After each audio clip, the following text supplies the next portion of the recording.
Hi, welcome to the San Diego Festival of Books Meet the Author Q&A series. I'm Nina Guerin. I'm from Pacific Magazine and the San Diego Union-Tribune, and I'm thrilled to be in conversation with Victoria V.E. Schwab, #1 New York Times bestselling author of more than a dozen books, including the acclaimed novel, The Invisible Life of Addie LaRue, which we're going to be talking about today. And if you're a fan, you know that V.E. Schwab is the name she publishes her adult books. Victoria has received critical acclaim, been featured in the New York Times, Entertainment Weekly, Washington Post, and more. Her books are translated into more than a dozen languages and have been opted for television and film. She lives in Scotland sometimes and is very adventurous. You may find her haunting the streets in Paris or hiking up English hillsides, but usually she's tucked in the corner of a coffee shop, dreaming up monsters. For the next 30 minutes, I'll have a chance to find out what inspires Victoria. Then we'll take a few minutes to answer your questions submitted through the Facebook chat. So now let's take a peek into the eternal life of Addie LaRue. Hello. Hi, Nina. Thank you so much for chatting with me. Thanks for joining us. And I wanted to ask straight out, I heard about your book on TikTok and I went to go find it. Where are you in the bookstore? It is very difficult to find you. You can think of it in a negative way, like it's hard to find me, or you can think of it in a positive way, like I'm a little bit everywhere. Like I think of myself more scattered like breadcrumbs through the bookstore. And it's interesting because it also depends what country you're in. Because we have very different boundaries on what's children's YA and adult in America than they do in Britain or in France or in Brazil or in many of the territories where I'm published. So I write for children in the middle grade section. I write for teens in the YA section. I write adult genre. So that usually puts me in science fiction and fantasy. Addie LaRue, it is definitely something that skirts adult genre, but it also skirts literary fiction. And so it can be found anywhere that the book sellers decide to put it. I just like to think that you can never get all the way away from me in a bookstore. It's true. And thank God for those like tables that say book talk on it, because that's where I found you. And I'm just curious if you've received attention because of social media or how that's been affecting you, especially this last year. I mean, that's the thing, right? It's hard to tell the pandemic informs everything. Obviously, the pandemic informed a huge number of buying patterns, informed the kinds of stories we want to consume. I think one of the reasons Addie LaRue actually spoke to so many people during the pandemic is because if you think about the kind of story it is, it's a story about loneliness and isolation and having to live in an eternal present because the future is on pause, the future doesn't exist or is out of your control. I mean, it's also about, I think a lot about the differences between big joy and small joy, because I think the pandemic made us realize that there are times when we really don't have access to big joy, when the things that are huge, positive life forces don't really feel attainable. But it makes it all the more important that we look to small joy in those moments. Like I say that I was actually in France. My family lives in France, very close to where the book is set. And for me, so much of the pandemic, I was very sad at first, of course. This is not the context I dreamed up for my book. But the most important joy that I had during the pandemic was that my father, in his retirement, started a fruit garden. And so every day before lunch, I would go up to the garden and I would pick raspberries or strawberries or something to put in the lunch that day. And the simple joy of getting to be in one place long enough to watch things grow. I mean, I hadn't sat still in one place since I was 14, spent more than a week, it feels like, in one place. And so, in 2019, I was in 17 countries. So I think for me, and I think for many people reading Addie's story, it was a reminder to find the little things that make you optimistic about tomorrow. That's beautiful. And for people who maybe haven't read the book yet, can you give a very brief description of The Invisible Life of Addie LaRue? I forgot to hold it up, so I'm going to hold it up. I was saying, I don't have a copy with me. Yes, that's the book. It's black and gold. That's how you can find it. It has a constellation, has my title. My name is very large, which always, my parents are so funny. My dad's like, why is your name so big? Could they not make your name smaller? And I was like, it's a good thing, Dad, but thank you. Okay, so for those who don't know, The Invisible Life of Addie LaRue is the story of a young woman in 18th century France who is living the kind of life where you blink and 10 years go by and you realize, oh my goodness, I'm going to be born and buried in the same 10-meter plot. And unwilling to stay in this life, unwilling to live a life that she doesn't feel as much of a life and miss out on all of the romance and adventure, she ends up making a deal with the devil to live forever. Because, and not so much that she wants to live forever, as she doesn't want to set a time limit on her life. Things are going so quickly. So the devil doesn't want to do the deal, because if she lives forever, he'll never get her soul. And in a moment of absolute recklessness, Addie says to the devil, you can have my soul when I don't want it anymore. And sensing an opportunity, the devil grants her the ability to live forever and curses her to be forgotten by everyone she meets. And it's the story of her life over 300 years, trying to figure out how to leave a mark on a world that can't remember her, and about her life in New York City over a single year when she meets a young man who does remember her. Okay. I'm glad that wasn't a spoiler. No. Okay. I try very hard not to spoil my own books. I read in the end of the acknowledgments that you came up with this idea. Where were you, in East Nashville? Yeah. How old were you? Was this an idea that you had when you were young, or? I came up, so it took 10 years to write the book. So I'm 33, and the book, I got the idea when I was 23. And not all of my books take me that long. So Addie LaRue is my 20th published novel. And interestingly, I had the idea for it before my first published novel hit shelves, The Near Witch. So I think it's really important to remember that taking time with a story, giving it the time that it needs to grow, is not mutually exclusive from productivity. Because I went and I wrote a lot of other books at the time that I was thinking about Addie, but Addie needed to sit and mull. And I have some qualifiers that I need in order to write a novel. I need to have enough of the story. I need to love the ending. I need to have enough of, I always use a food metaphor. So if it's like creating a meal, it's about having the ingredients that I need. And I didn't have all of them. So I had pieces of the idea, or I wouldn't have the ending, or I didn't have the character right. And so I would check in with Addie's story over the course of, I'd say, 8 of those 10 years before I finally realized, and I never lost interest in it. Because that's the other thing I'm testing, to be like, do I still care enough to write this story? And the exact opposite happened, which is I became terrified of writing the book because I knew I wouldn't do it justice to the thing in my head. And then when I was 29, when I was Henry's age in the book, I realized I'm going to die without writing this book. In the interest of perfection, I will achieve nothing. And it was a very big wake-up call moment for me, because obviously perfection doesn't exist in any artistic field. And I realized I had to ask myself, which is more important? The pursuit of perfection, which results in nothing, or having something imperfect but true? And so I sat down when I was about 30, 31, and actually wrote the book. That is very inspiring, actually, for coming from someone who's never written a book for that exact reason. It's terrifying. Yeah. And I'll say this, like, writing, maybe for some people, I can only speak to my own experience. For me, writing books does not get easier. It gets harder, because the better you get as a writer, the more understanding you have of your shortcomings as a drafter. And the thing about writing first drafts is that they are necessarily imperfect. They are the farthest thing from the idea in your head. I'm a metaphor lover, which I feel like is not a surprise to anybody who has followed me at all. But if you think of the idea for a story or a show or a comment, whatever it is, in your head as a ball of light, the act of writing down that first draft is taking this ball of light and smashing it against the nearest wall. It's ruined, it's broken. The act of revising is putting it back together and having something that hopefully emits light again. But the act of writing a first draft is necessarily the farthest that you will ever be from the idea in your head. And that's a very daunting concept, because it means embracing a degree of imperfection along the way to the story that you will eventually have. I get it. Yeah. And even coming up with, even before you wrote this, the idea of someone not remembering you, like it's an idea that comes with a lot of details. Like you have to think it through a lot. Like I didn't ever think, oh, I'm not going to have a place to live because no one will remember. Like how did that process go for you?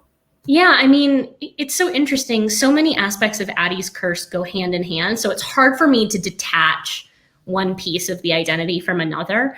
But I did have to think about the idea that like she never takes planes. It's very difficult to stow away on a plane. She does take boats and trains because she can be out of sight, out of mind. She doesn't have credit cards. She can't have a phone. She can't, because in addition to not being remembered, she can't physically leave a mark. So she can't write anything down. She can't type, into a phone. It's a useless piece of equipment. And so you start having to extrapolate out the curse and ask yourself, where are the parameters? And you have to do that with any fantastical system you're designing because you need to know what you can push against. Like once Addie understands the shape of the cage that she's in, she can start to find the space between the bars. But until you figure out what the curse looks like and what the consequences are, you can't really have that. You can't figure out how is she going to find hope? How is she going to find, and that's the thing. And I don't consider this a spoiler to say that one of the things that Addie discovers is that art is so subjective, so open to interpretation that while Addie can't leave a mark, she can inspire a mark. And so as long as something's being translated through the perception or the eyes of another artist, she can be rendered in that way. Yeah. And then she also travels through centuries. Mm-hmm. And how did you have it specifically that she was going to be born in 1790, whatever? like why put her back that far? And did you specifically want some kind of timetable? Sure. Yeah. I wanted 300 years because I feel like more than 300, you might as well just like, it starts to get silly. Like more than 300 and you're like, is it 1,000? Less than 300. And I don't feel like you hit the ennui threshold, the fatigue. 3 centuries also, in a lot of fantasy, I just love threes. I think that it creates a 3-act structure for her relationship with Luke, for her travel through time. You can look at like what she is achieving and how she is changing in that 1st century, that 2nd century, and that 3rd century to bring her up to the present. But I knew that I wanted it to end before like the Trump era because I knew I wanted to explore. And I had lived in New York City in 2014. So I thought, okay, let's make the ending 2014. Track back 300 years, that puts us at 1714. So she's born in 1692, 1693, I believe. And little tiny dates change. So I don't have all of them memorized off the top of my head, but it's set between 1714 and 2014 are the dates of the deal, basically. And I knew, like I say, I wanted 300 years and I knew I wanted it to be a fairly Eurocentric story, purposefully, because it's very easy for a story of travel to become a travelogue. But I also think it's important to remember that Addie's story is not a universal story. It is a story of a single woman who didn't even really want to live a huge life and travel the world. She doesn't even go beyond Paris for the first 100 years. She's somebody who has a very insular, self-absorbed identity, who then is encouraged to have a self-absorbed identity by being a universe of one. She's the only person who remembers her. That encourages a kind of self-absorption and selfishness. And then it really becomes about expanding her boundaries very slowly. But because of her curse, Addie is less about seeking adventure as she is about seeking comfort. And the things that she's drawn to, the romanticism of art and romance. And so she is in that way extremely like the quintessential like white female Francophile of the time period. So it would have felt disingenuous to send her off in directions that were not easy for her. I wanted to make sure that the directions of her travel were intuitive, but also took into account the fact she's still a woman traveling through the world alone. She can't die, but she can suffer. She is seeking comfort. She is seeking refuge and respite. And so these things informed the places that she went and kind of the trajectory of her journey, as did the advances in technology. As I said, the trains and boats, she comes over along the same lines of the Titanic, right? She has specific travel arcs which mirror where, art and culture was booming in a Western European society. Yeah. I also did find it interesting that the way she was treated as a woman traveling alone, and it changed as, time went on. And was this something that you looked into or had an interest in talking about? Probably one of the primary ingredients in wanting to write this book is that I love a Faustian bargain. I love an immortality tale, and we see them whether they're in vampire stories, immortality stories, deal with the devil stories, and they're almost always men, pretty much always men. And so what happens when you make a male immortal is you end up with this almost ennui that I talked about earlier, because what happens, they move through the world with an extreme amount of autonomy. They can see everything there is to see, go everywhere there is to go, drink everything there is to drink, screw everyone there is to screw, and then they get bored. And that's how we meet the Lestats of the world. That's how we meet these Louis and these figures who make these Faustian bargains. And I was like, well, first of all, it's an extreme amount of privilege to move through the world with that kind of autonomy. And it's very, very male. And so I was curious about the ways that being a woman in these historical spaces, even if you were immortal, you're still a woman. And there's still a perception about her. And she, like I say, she can't die, but she still doesn't have the freedom, whether it's the fashion and the constriction of clothing or the expectations of a woman in society, especially in Paris when she gets started. So, and the other thing is, I didn't want to make her masculine presenting. I didn't want to give her the kind of features that would allow her to pass as a man for those difficult time periods, because that's exactly what I would have done. I'm like, drop me in, give me like a tri-corner hat. I'm going to do it. I'm going to pass for a dude. So I specifically didn't want to give her that out. I wanted that conflict with the assumptions of a woman's place in the world. So yeah, that was definitely like a main inspiration point was, what does it look like? How is it different when a woman is given that freedom, but not the freedom of place in a culture? Yeah. Well, it came through, and it really, puts you in a position to think about, I couldn't have done certain things if I was born at a different time. So these are all very big thoughts, like what happens if no one remembers you, women traveling. Where do you think these big thoughts, how does that work? Where do they what? Sorry. Where do you think these big thoughts?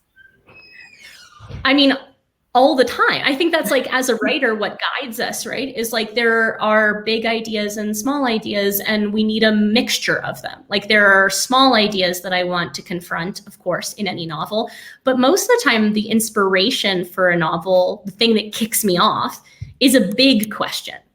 And it's usually something in the world around me. I mean, I got kicked off on A Darker Shade of Magic, one of my fantasy novels, because I was angry at kind of single white male hero complex, and this idea that it's usually an ensemble, we survive as a group. I was fascinated by the difference in that narrative. I had also just read a fantasy novel where there were only two female characters. Neither one of them was given a name, and one was a princess and one was a whore. And I was like, I'm gonna write my own fantasy novel. Sometimes it's what I'm seeing around me in culture. This Savage Song, which is one of my YA series, is deeply inspired by the cycle of violence in America. And this idea of the thoughts and prayers movement, like something horrific happens, we offer thoughts and prayers, no meaningful change, something horrific happens. And so as a fantasy author, we have the ability to redefine normals, whether it's in that fantasy world, or redefine consequences. So I started saying, well, what about a world where those violent acts begin to breed actual monsters? And so I think those big questions tend to be the kickoff points. The little questions are the things you get to explore on the individual pages. Got it. And so a book like yours, it's so expansive. Do you have a timeline that you do for yourself, or how do you keep it all together? Thank God I didn't die while writing it, because I'm not sure anyone would have ever been able to make sense of my process. No. So I used to say, I write all my books out of order. I plan them in order. I write out of order. But then my latest novel, Gallant, which comes out in March, I wrote completely in order, a thing I have never done before. Blame the pandemic. Usually I am a rigid outliner down to a scene by scene level, because a large part of my stories is in the structure. In Addie, it's in the bouncing back and forth, weaving together past and present. In Shades of Magic, there's a perspectival shift that happens. In Vicious, it's both perspective and timeline. And so I try to challenge myself in structural ways to keep things interesting. And also because as writers, we live with stories longer than the readers will. And so I think that playfulness helps keep things exciting. I never try to do the same thing twice. With Addie, let's say I think there are 300 scenes basically. And so I planned all 300 scenes. I put them in the order that they would be in the finished book. And then each day I would pluck a scene out and I would write that scene. And it was very rarely in order. What I did with Addie, and I'm not sure I'll ever do it again because Addie was a specific kind of book, is I went based on the emotional arc of the scene and what I felt capable of doing that day.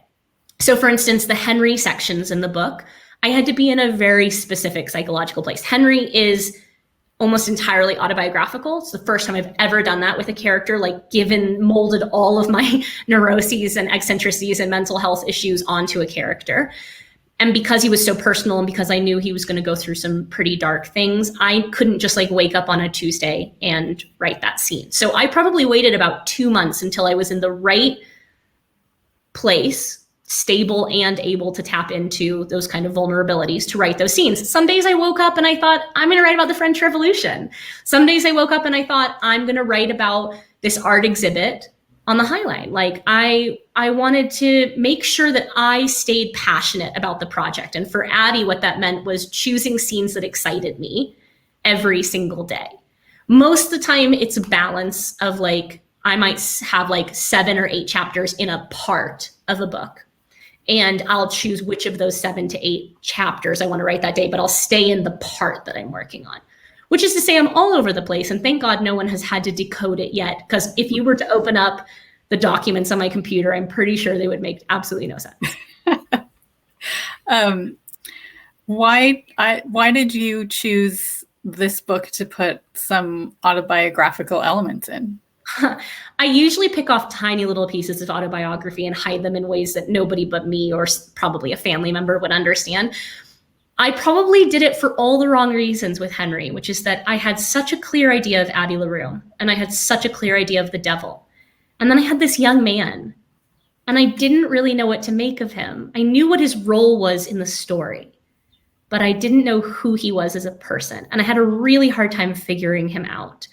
And I wanted to make sure, you know, in a lot of ways done poorly, Henry can read as like your quintessential millennial, like, you know, this unfocused, like and I say this as a millennial, like this perception of like, can't make choices, like, you know, stuck in our own headspace, all these things. I didn't want him to be his worst version of himself. I wanted him to feel very true and very vulnerable.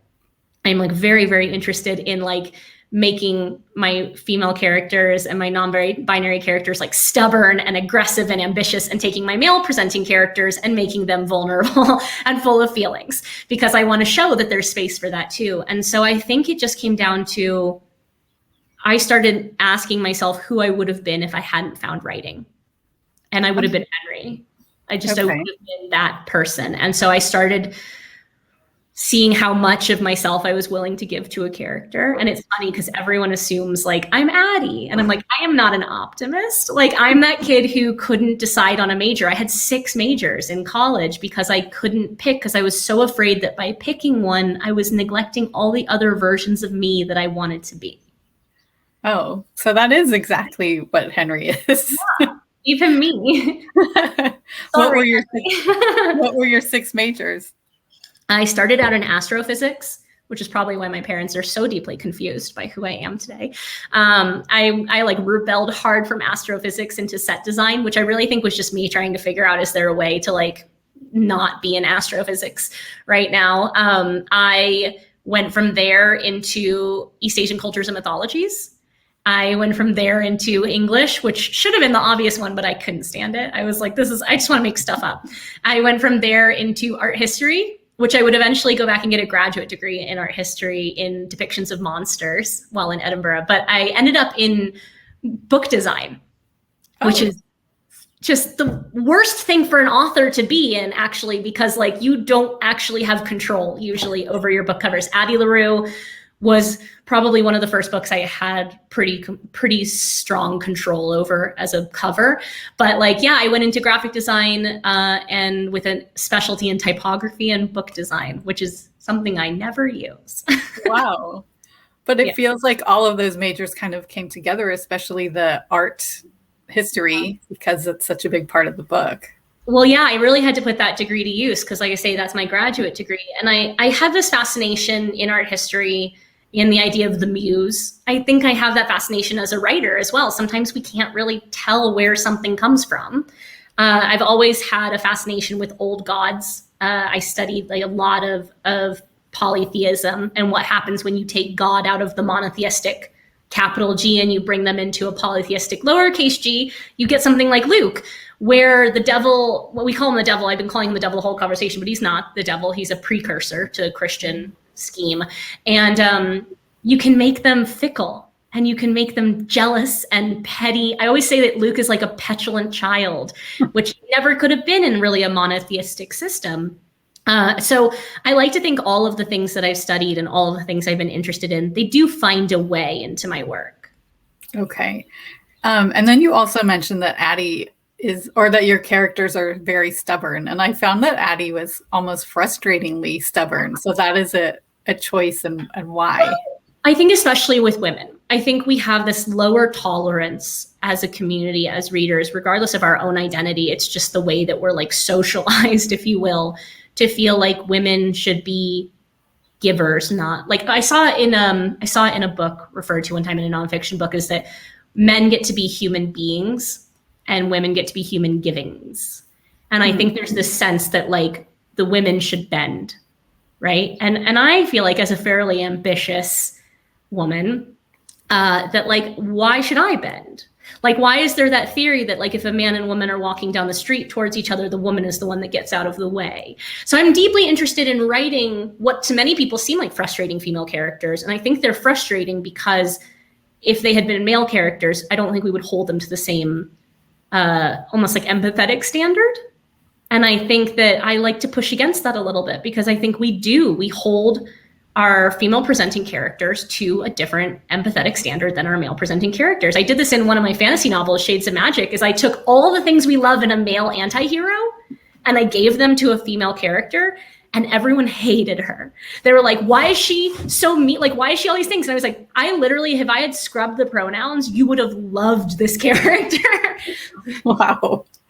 Yeah. I love that. And she was also just frustrating because like there was a war coming and she would rather like find her own way out of there. Like, but you're right. Like that is like a hero thing to do. But also think about it this way. I think so much of history only makes sense as history in retrospect.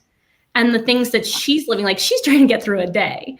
Like this is not Forrest Gump. Like it's Forrest Gump with an artistic element. Like she is there to inform art. She is not there to shape the world in a political sphere. She is not the devil.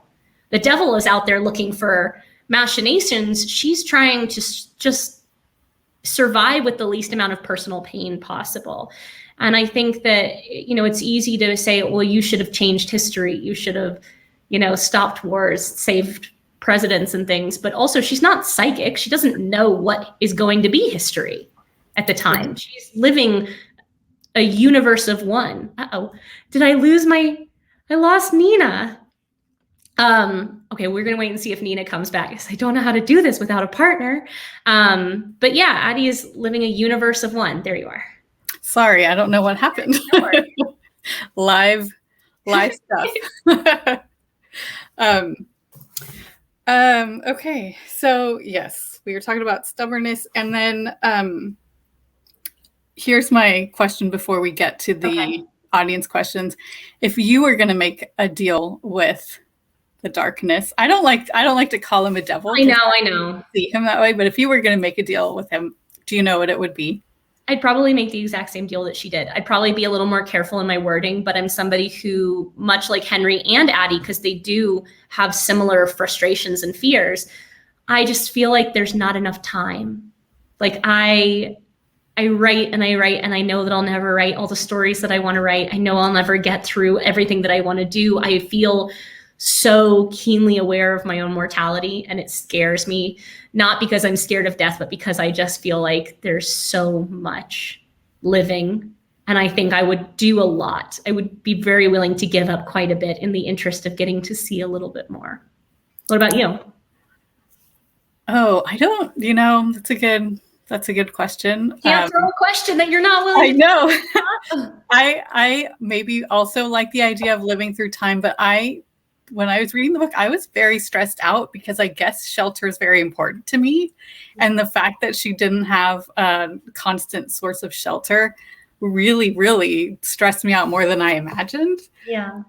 So that maybe. But I think that's one of the things that's so important to remember when we hold Addie accountable for not like being the great hero of the centuries, is like when you don't have certain things, it deeply depends what's important to you, but also like when you are worn down that much day after day after day after day for centuries, I think it's understandable that we retreat into ourselves and we just want to be happy, or just want to know that like we will eat, or we will have shelter, or we can somehow preserve. Because I think we underestimate the loneliness that comes from having absolutely nobody in your life to remember you. I think we forget how much of our identity as people is a reflection from those around us, how much is context dependent, and what happens, the kind of madness that you can slip into when there is nobody to reflect that you are real.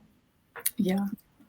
And I think maybe over the pandemic, when we weren't having the same interactions as we did with people every day, like you think about those things. Definitely. Yes. So it's also a light and fun book. I would just like to remind everybody that like it is a lot of fun as well.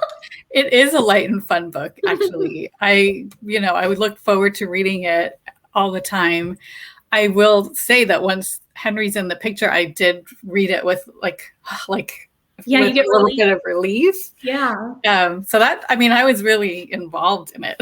So, and we are going to answer a few questions from the audience. Okay. And Lauren Janine Hefty Map says, what was the inspiration for it?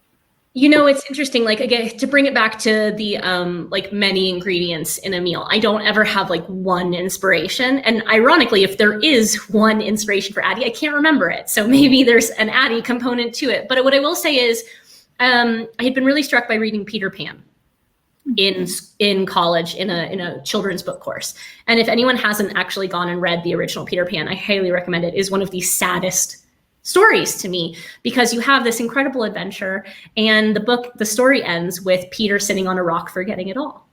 And at the same time, I had been struck by that, and I kind of wanted to write an inverted Peter Pan. My grandmother was dying of dementia and had been dying of dementia for several years. And as sad as it was to watch my grandmother forget herself, the true agony came in watching my mother be forgotten by her mother. And I thought there is almost a reprieve in the Peter Pan of it, right? When you're the one forgetting, but it would be much more of a curse to be forgotten in that way. At the same time, I think a lot as writers, we're constantly thinking about how to self-immortalize. We're thinking about what kind of marks we leave, what kind of residue. And so all of that combined with my deep desire to write a Faustian bargain tale and to write the devil or the darkness as an old god, part of his own pantheon, and really get to explore what would a deal-making god's assumptions be about humans based on the deals that he's made. So the thing is, when Luke comes to make the deal with Addie, he is operating on the assumption that all humans care about is glory.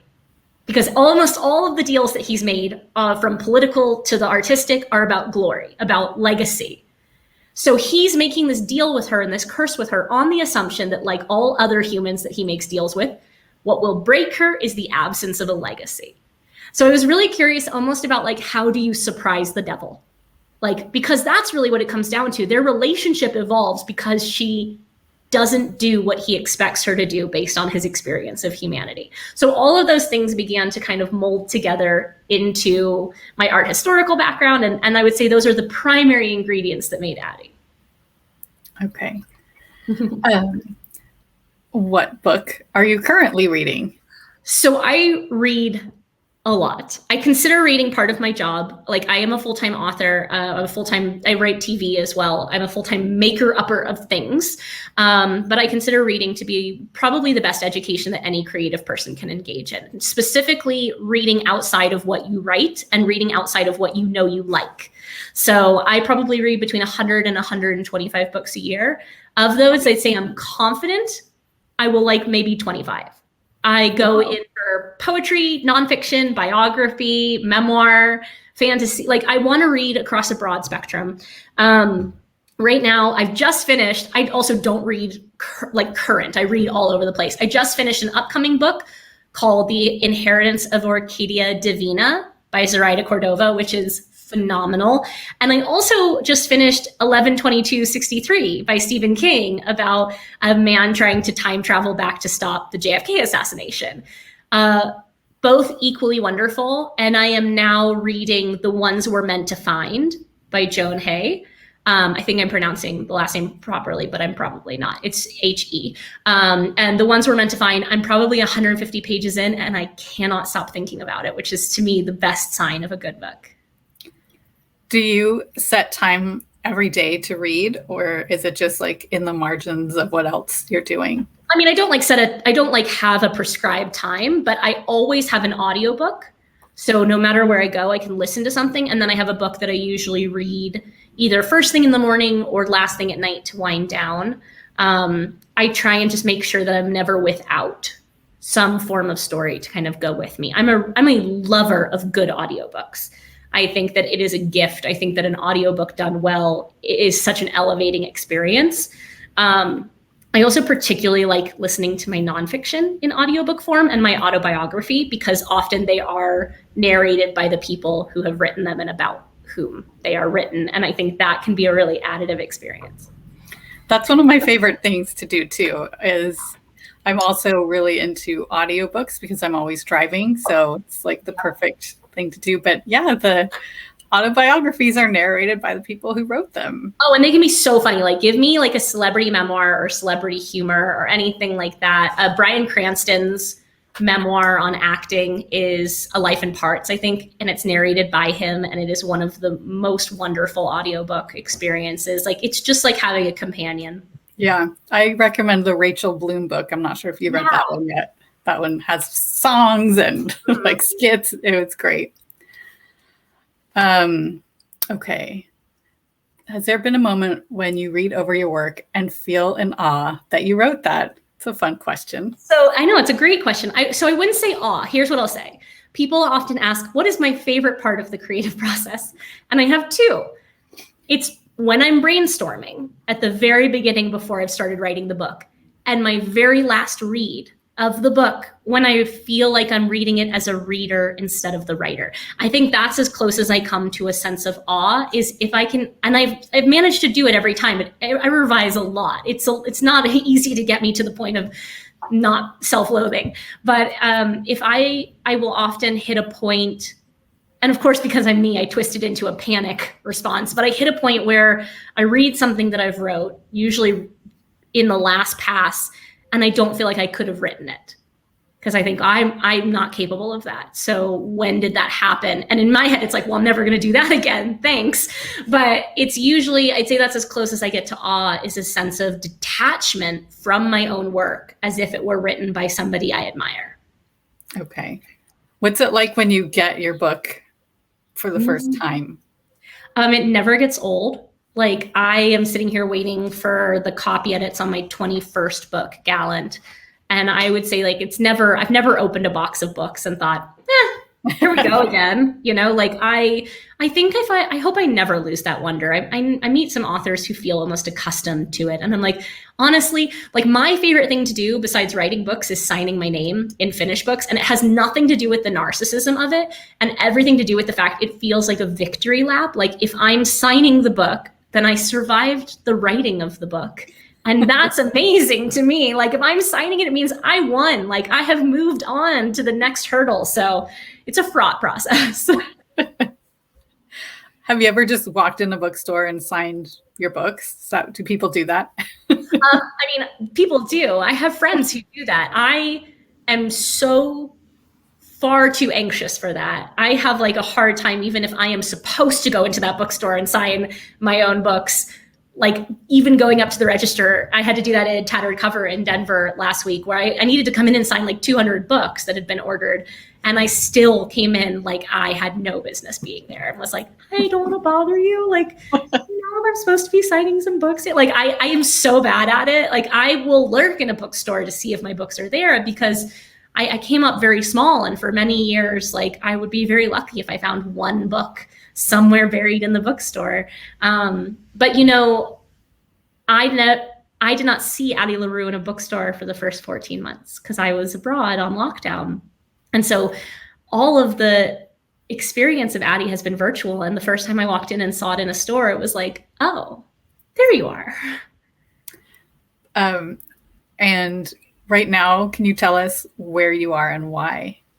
So yeah, I'm in Denver right now, which is my like American base. I have a house here with friends. I normally live in Edinburgh, Scotland, because I'm usually, pandemic aside, I travel for most of the year. And so for me, vacation is going home. And so I wanted to pick a place where my heart was very, very happy. My grandparents were Scottish, my mom's English. And so I picked Edinburgh. I'm a traitor to the family because my family is from Glasgow, but I have my main residence is in Edinburgh. I spent the entire pandemic in France with my family, and I am currently in Denver. But it's always a little bit iffy as to like where I am in a given week. Last week I was on set for my show in Atlanta. Like I never quite know. Like I say, the pandemic was the first time I sat still since I was 14. All right. What advice, writing or otherwise, would you have given your younger self if you could? Oh man. You know, this is a difficult one because I feel like whatever advice I would have given my younger self was not interested. I would have not have listened, which is the thing is like, I started very young. I got my first literary agent when I was 19. I sold my first book when I was 21, 22. I was really in a hurry to be taken seriously.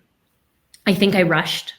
I mean, I think I didn't rush by the time I wrote The Near Witch when I was 22. I was like jaded and had been an agented author for 3 years and not managed to sell a book. But I think especially when you're young, but really no matter when you're starting out, you have to accept that for a little while or for a long while, you are going to be the only one taking what you do seriously, because you have to treat writing like a job before anyone pays you to treat it like a job.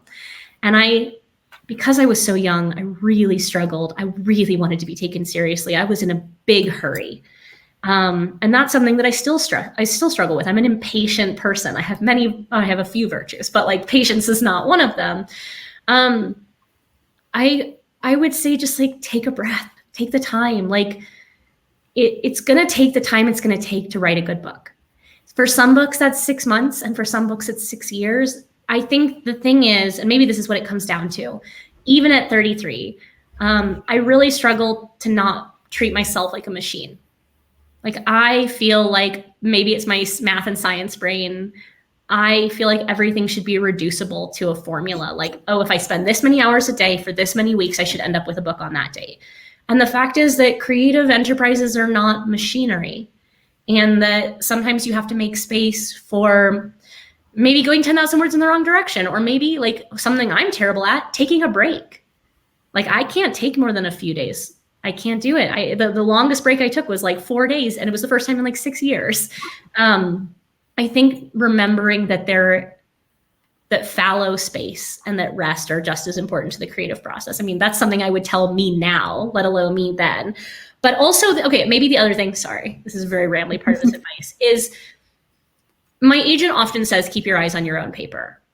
And what she means is like, there is no standard journey in publishing. None. No two people, no two successful people, no two people who are still trying to find success.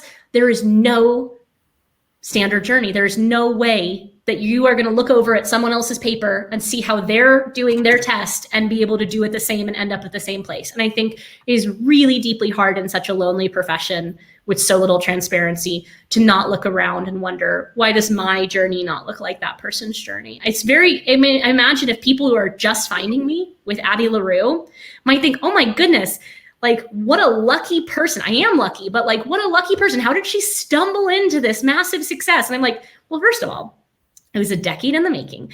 It was my 20th novel. I had things go terribly for 7 straight books. Like you don't know, another way of thinking of it is like, you can't control, you don't want to compare your behind the scenes performance to somebody else's on stage performance.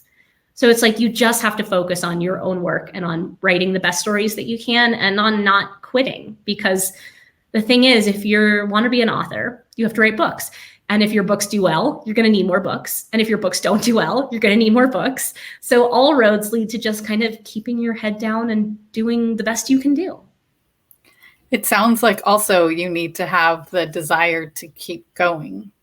Yeah, I always say to young writers, because they'll be like, I'm afraid to let someone read my work. I'm afraid to put myself out there. I'm afraid to be judged. I'm afraid of rejection. Of course you are. Everyone is. What I would say is that your desire has to outweigh your fear.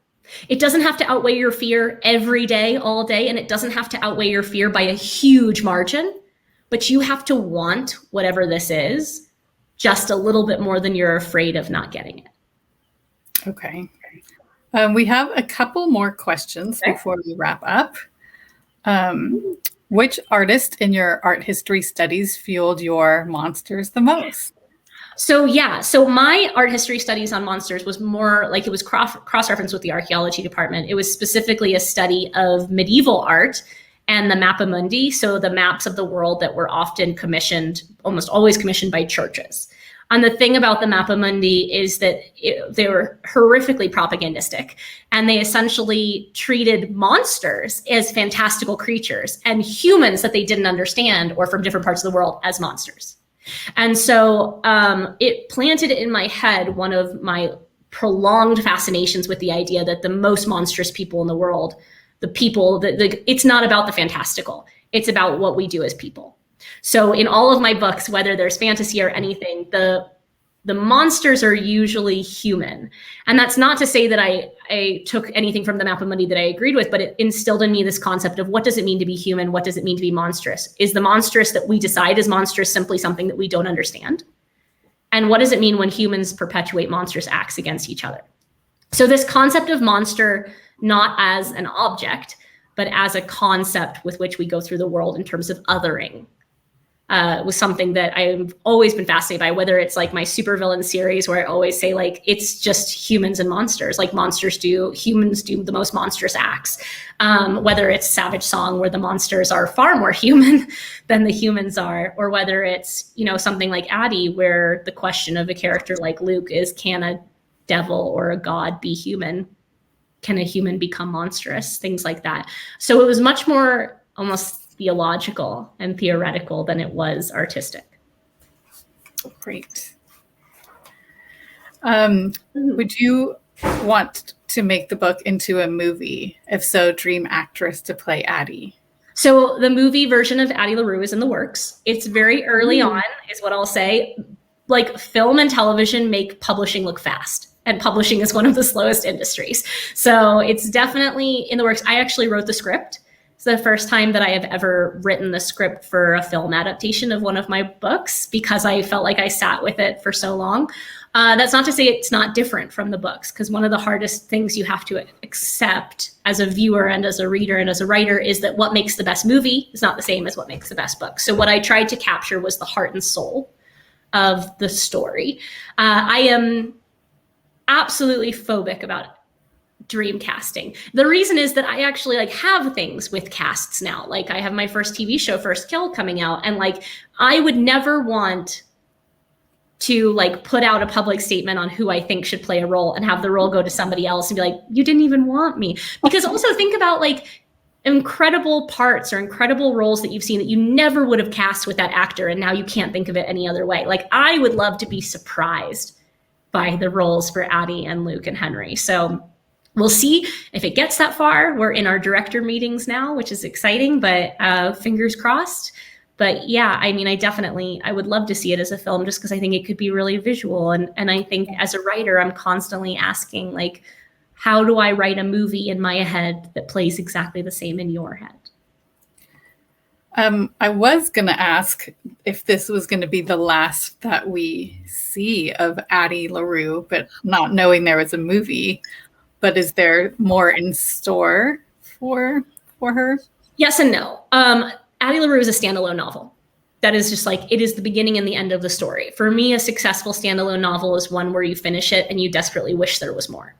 An unsuccessful standalone novel is where you finish it and you feel like you didn't get any sense of closure or resolution whatsoever, or you didn't understand the story without more. Hopefully, most people feel like Addie is a story they simply want to know what happens next, because I don't believe in shutting doors at the ends of my books. I want you to believe that these are real people that continue to live lives. So what I'll say to the yes of it is that something I am very interested in is the rest of Luke's pantheon. Because Luke is a god, he comes from a pantheon. I want to know what the other gods in his pantheon are like and what their engagement with humans would look like. Okay, that makes sense. And then before we go, or coming up to the end, please tell us a little bit about the show that's coming out that's based on your book. Like, what is it about and when can we watch it? So it's called First Kill. It feels very exciting to be talking about it during Pride Month because it's kind of, I wrote the short story hoping that we could turn it into a pilot for a show, and now it's being filmed with Netflix. I wrote the first 2 episodes. I co-wrote the second episode and wrote the first. It is a story that I really wish I'd had when I was a teenager. I feel like maybe I would have come out a little sooner. So it's the story of a teenage vampire named Juliet. She's from what's called a legacy vampire family. Essentially, she's born a vampire, but she won't come into her power. She won't come into her full self until she commits her first kill. And she has a crush on a girl at her school named Calliope. And she decides that Calliope is going to be her first kill because you're supposed to pick someone that you want to bite. And they end up together at a house party, and Juliet goes to bite Calliope, and Calliope goes to stake her in the heart. Because it turns out that her high school crush is a vampire hunter from a family of very esteemed vampire hunters. And so I like to say it's like queer Buffy meets Black Supernatural. Because it's about the South, it's about identity and culture and monsters. And it really came from the idea of, like, often with queer narratives, we have to just have queer narratives. Like, queer narratives have to be about queerness. They have to be coming out stories, they have to be queer identity stories. And, like, what that means is so often marginalizations get left out of fantasy. They get left out of fantasy without it being contingent upon their identity, right? Their only reason for their inclusion is because their identity is a plot point. But I didn't want that. I was like, why would teen me have to choose between a coming out narrative, which didn't apply because I came out in my 20s, or a vampire narrative or a monster hunter narrative? Like, why can't we have both? And so it's really about, like, getting to have the intersectionality that I'd always wanted for queer kids, which is like, you can be both. You can be lesbian and a monster hunter. You know, you can be lesbian and a monster. Like, you can have all these intersections. You can be a teenager dealing with teenage problems that aren't just about your identity. And I think it's because so often, you know, marginalized groups get reduced to that one aspect of their identity. And of course, we are informed. Our identity is informed by it, but it's not defined by it. And so getting to create a space where queer kids get to also have monster hunting and adventures and supernatural elements, and it's not about who they want to kiss. I think that normalization, what I call casual queerness, is, like, super, super powerful to see. And I think it would have helped me as a teenager. So hopefully it's fun. Hopefully people like it. Like I say, we're in the middle of filming right now. Do you know when that's scheduled to be released? No, and I am far too afraid of Netflix to even speculate. Like, they are a powerful force. I mean, I would say, like, probably within a year. Okay. Okay, well, thank you so much for joining us. I'm going to hold up your book one more time because I'm going to talk about advertise. You can be part of this captivating story by ordering The Invisible Life of Addie LaRue through the Festival of Books bookstore, which is bookshop.org/shop/SDFOB. And that is supporting our indie bookseller partners. Join us for the next Meet the Author on June 17th with the co-author writing duo Christina Lauren, featuring the latest book, The Soulmate Equation. And mark your calendar for the 2021 Festival of Books on August 21, a virtual experience with an incredible lineup of award-winning authors, including New York Times bestselling author John Grisham, Kate Quinn, S.A. Cosby, Jonathan Safran Foer, Britt Bennett, and other poets, storytellers, and cookbook authors. You can visit sdfestivalofbooks.com to see the complete lineup of authors and events. And I hope you enjoyed this adventure with V.E. Schwab. And please share this video, and we will see you soon. Thank you. Thank you.